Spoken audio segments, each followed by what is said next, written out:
সবাইকে নমস্কার। আজকে লাইভ শুরু করছি।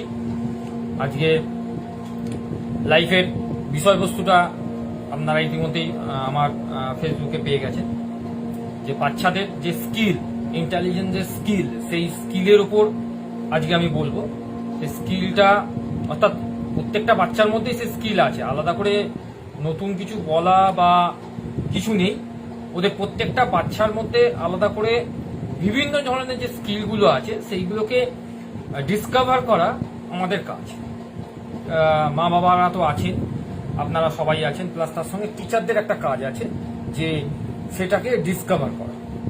সেই ডিসকভারটা যে বিভিন্ন রকম যে স্কিলগুলো হয়, সেই স্কিলগুলো কিন্তু বিভিন্ন পর্যায়ের উপর ডিপেন্ড করে। যেমন ধরুন প্রথমেরটা যেটা আছে আমার, সেটা হচ্ছে স্বাস্থ্যকর জীবনযাত্রা। স্বাস্থ্যকর বলতে আমি এর আগে আমার লাইফে আমি দেখিয়েছি যে অস্বাস্থ্যকর খাবার দাবার আমরা খেয়ে নিই, বাচ্চাদের বিশেষ করে খাবার দাবার খাই নিই। যে সকালবেলা বাচ্চাটা স্কুল যাচ্ছে যখন, তখন কি করলাম, টিফিনে একটা কেক দিয়ে দিলাম বা একটা বিস্কুট দিয়ে দিলাম।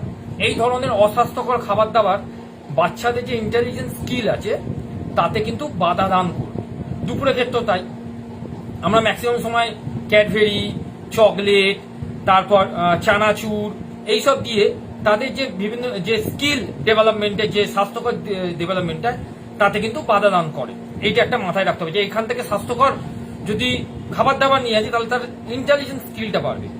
2 নম্বর হচ্ছে বৃদ্ধির মানসিকতা। বৃদ্ধির মানসিকতা বলতে কি বোঝায়? বৃদ্ধির মানসিকতা বলতে যে একটা বাচ্চা বড় হচ্ছে, তো ওর বড় হওয়াটা তাকে প্রায়োরিটি দিতে হবে। অর্থাৎ যখন সে ক্লাস 1-এ পড়ছে বা 2-তে পড়ছে বা 3-তে বা 4-এ, আমরা তার কথা শুনি না। অবশ্যই তার কথাটা শুনতে হবে, তার মনোযোগ সে যখন বলবে যে মা বা বাবা এইটা হচ্ছে বা আমি এইটা বুঝলাম বা ওটা হচ্ছে, তখন আমরা ভাই তুই সবসময় বেশি বুঝে গেছিস, স্যার বা ম্যাডাম তো বেশি বুঝে বা অমুক তো বেশি বুঝি, তুই কেন এত বেশি বুঝি না, তোকে এত বলতে হবে না, এইটা নয়। এতে তার বৃদ্ধির যে বিকাশ সেখানে কিন্তু একটা প্রবলেম সৃষ্টি করবে। তাই বৃদ্ধির মানসিকতার ক্ষেত্রে তার একটা ব্যাপারটা রাখতে হবে। এরপরে যেটা হচ্ছে সেটা হচ্ছে তার মস্তিষ্ক প্রশাসনিক খেলা। অর্থাৎ মস্তিষ্ক প্রশাসনিক খেলা কে আমরা কি বলি? মস্তিষ্ক প্রশাসনিক খেলাটার নাম হচ্ছে আমরা পাজেল বলি, পাজেল গেম। বিভিন্ন রকম পাজেল গেমগুলো ওদেরকে দিতে হবে। ব্লকস আছে, ব্লকস গুলো দেওয়া যায়। ব্লকস আমার এই মধ্যে তো এই হাতের কাছে নেই, আমি যদি হতো তাহলে দেখাতে পারতাম। ব্লকস গুলো হাতের কাছে আমি রাখিনি, যাই হোক, সরি। ব্লকস গুলো দিতে হবে, আপনারা জানেন। পাজেল গেম দিতে হবে। সেই পাজেল গেমগুলো তাদের বুস্ট করতে কাজে লাগবে, তাদের মেমোরিকে শার্পনেস করতে কাজে লাগবে। বিভিন্ন রকম ছক, পাজেলদের বিভিন্ন রকম ছকগুলো দিতে হবে। আমি এর মধ্যে যারা ইন্টারন্যাশনাল ম্যাথামেটিক্স অলিম্পিয়াডের জন্য তৈরি হচ্ছে, যে ক্যাম্পটা আমি চালাচ্ছি, তার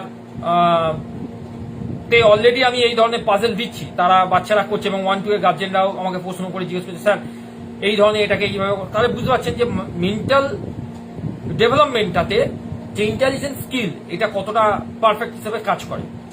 এবং তার সঙ্গে হচ্ছে সমাধান, ছোট ছোট সমাধানগুলো, সমস্যা তৈরি করতে হবে এবং তার সমাধানও তাদেরকে তৈরি করতে হবে। সমস্যাগুলো কিভাবে তৈরি হবে, যে ছোট ছোট সমস্যাগুলো হয়তো ওদের হয়েছে, আপনারা কি করেন, তাড়াহুড়ো করে সমাধান করে দেন না, ওদেরকে সমাধানটা করতে দিন, ওরা দেখুক কি করছে। এটা কিন্তু একটা ডেভেলপমেন্টের মেন জায়গা, যে ওরা যদি সমাধানটা করতে পারে তাহলে কিন্তু সেইটাকে বাহবা দিতে হবে। যাই তো তুই এটা করতে পেরেছিস, বাহ খুব ভালো লাগলো। তো কিছুই নয়, হয়তো আপনি ওকে বলছেন হ্যাঁ রে তুই একটুখানি জলটা ভরে দে না বোতলে। এবার ও হয়তো জলটা মগে করে বা গ্লাসে করে ভরছে, আপনি দেখুন, ফলো করুন যে ও জলটা বাইরে পড়ছে কিনা। যদি দেখেন যে জলটা বাইরে পড়ে যাচ্ছে, তখন তাকে বললেন যে দেখ জলটা বাইরে পড়ে গেল, তোকে তাহলে সেই মতো তোকে জলটা ভর্তি করতে হবে। বা দেখলেন জলটা ভরলো না, তার মানে তার ইন্টেলিজেন্স স্কিল, তার উপস্থিত বুদ্ধি, আমরা যাকে বলি, যে একটা বলি না যে বাচ্চাদের মধ্যে উপস্থিত বুদ্ধি, এর বাচ্চাটার মধ্যে অনেক উপস্থিত বুদ্ধি আছে, বা এই উপস্থিত বুদ্ধি দিয়ে তো কথা বলে। তার মানে ইন্টেলিজেন্স স্কিলটা তার ডেভেলপ করার যে জায়গাগুলো সেইগুলো আমাদের কিন্তু আনতে হবে। এবং তার সঙ্গে আমাদের যে বিতর্কমূলক যে বিষয়গুলো সেইগুলো ওদের সামনে উপস্থাপন করতে হবে। উপস্থাপন বলতে বিতর্ক মানে কি কি ধরনের বিতর্ক হতে পারে? প্রচুর বাচ্চা রিলেটেড বিতর্ক। বড়দের রিলেটেড কি বিতর্ক হবে না, বাচ্চা রিলেটেড বিতর্ক। কেমন বাচ্চা, এই তুই কি খেলা খেলতে ভালোবাসিস, ও বলবে ফুটবল। আর তুই কি খেলতে, আমি ক্রিকেট খেলতে ভালোবাসি। আচ্ছা তুই ফুটবল যে তুই খেলছিস, ফুটবল খেলতে গেলে কি কি কতজন প্লেয়ার রাখবে? ও বলবে 11 জন। ক্রিকেট 11 জন। আচ্ছা ফুটবলে কি কি হয়? এটা হয়। ক্রিকেটে কি কি হয়? এরকম দুটো ডিভাইডেড।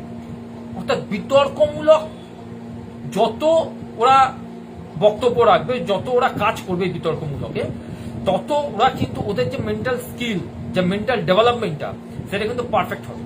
না হলে কোনো কারণবশত সেই জায়গাটা গিয়ে একটা এরকম ব্লকেজ তৈরি হয়ে যাবে। এবং তার সঙ্গে কিছু ইনডোর গেম খেলাতে হবে। ইনডোর গেম মধ্যে আমরা লুডো খেলি, লুডো, দাবা। আপনারা হয়তো অনেকেই জানেন, বা হয়তো যারা জানেন না তাদেরকে উদ্দেশ্যে বলে দিই, অনেকেই তো জানেন যে চেস ইন্টারন্যাশনাল গেম খেলা হয়। চেস এখন ম্যাক্সিমাম স্কুলেই বাচ্চাদেরকে সেইভাবে ট্রেনিং করানো হয় না, খেলানো হয় না। এটা যত খেলাবে তত ভালো হবে। এই জন্য হোলিস্টিক রিপোর্ট কার্ডে নতুন একটা সিস্টেম তৈরি হয়েছে, নতুন রুটিন করে দিয়েছে পর্ষদ থেকে, যেখানে গেমের জন্য আলাদা একটা টাইম টেবিল রাখা হয়েছে। ইনডোর গেম, আউটডোর গেম তো ক্রিকেট, ফুটবল এগুলো আছে। ইনডোর গেম তুমি চেস খেলো, দাবা, তার সঙ্গে তুমি ক্যারাম বোর্ড খেলো, ক্যারামের বিভিন্ন রকম খেলা হতে পারে।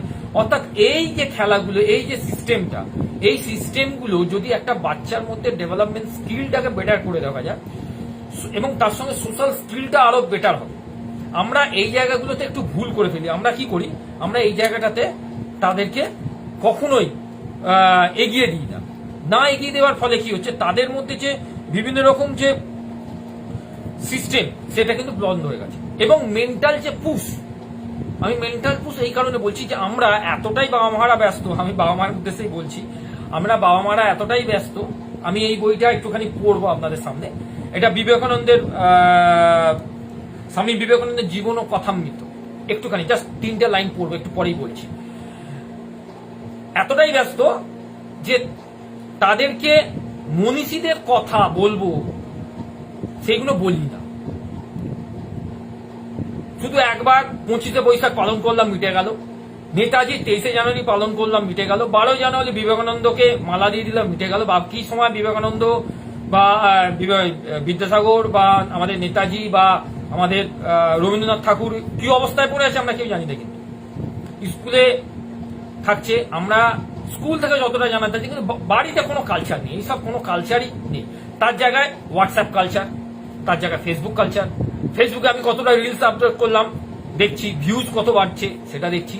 ফেসবুকে কতটা বেটার হচ্ছে আমার গ্রোথ সেটা দেখছি।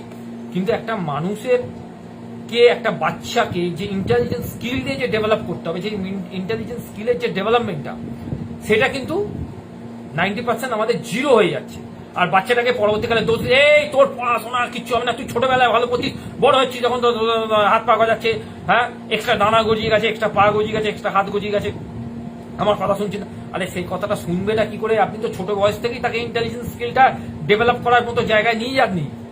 আপনি তাকে ভালো স্বাস্থ্যকর খাবার দেননি, তাকে মনীষীদের বইগুলো পড়াননি, বা মেন্টাল হেলথের যে প্যাটার্নটা, সেই মেন্টাল হেলথের প্যাটার্নে যাননি। তাকে বিভিন্ন জায়গায় ঘুরতে নিয়ে যাননি, নিয়ে গেছেন হয়তো, ঘুরতে নিয়ে গেছে, সেইখানকার সেলফি তুলেছেন, কিন্তু সেই জায়গার যে গুরুত্ব সেইটা বোঝাননি। আমরা সবসময় দোষ দিয়ে দিই বাচ্চাদের, নিজেদের দোষটা দিই না। এটাই হচ্ছে সবচেয়ে বড় ব্যাপার।